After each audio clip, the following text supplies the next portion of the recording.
When you look at the current global financial system, it continues to reproduce inequalities in terms of where the poorer countries are paying more in interest than the rich countries. African nations can also secure loans based on their power to pay back these loans. A new financial global architecture actually considering Africa's economic situation will go a long way. There's also the need for job creation. If you look at Africa, more than 70% of the population under the age of 30. Local governments, they need partnership through international support to strengthen domestic resource mobilization. I'm glad Ambassador Gatete had actually talked more about this in terms of diversifying revenue collection and also streamlining taxes in order to boost domestic resource mobilization. When you talk about renewable energy, Africa is very rich in renewable energy sources, but we have just not given enough attention, to this sector. So how can we industrialize? How can we power plants? How can we power farms?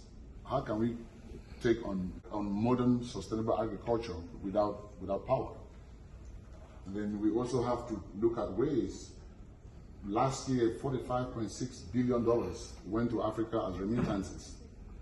How can we redirect these remittances in order to finance costly and long-term infrastructure projects? Diaspora bonds too, in some countries has worked, like in Kenya. We need to encourage diaspora bonds so African diaspora can actually contribute to the development trajectory of their countries. We all talk about the SDGs, but until Africa localizes the SDG in terms of prioritizing the key areas of the SDGs, the African Development Bank, I think, has done a very good job when they talk about the high five. Feed Africa, Light Up and Power Africa, Integrate Africa, Industrialize Africa.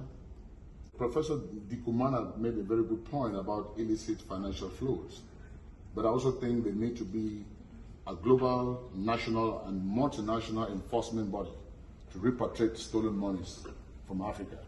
And the countries where these monies are being repatriated to should be given a 5-year moratorium by the IMF and World Bank before they can get access to new loans and credit. And lastly, an equitable attention to conflict resolution is key to Africa's development.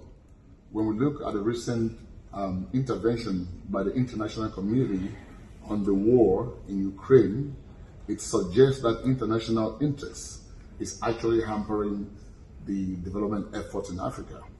There have been wars in Cameroon going on for over 5 years, in Ethiopia, in Mali, in Burkina Faso, which has not been given that attention. So the attention in Ukraine suggests until all member states in the UN are actually given the same attention, Africa's development will always loom behind.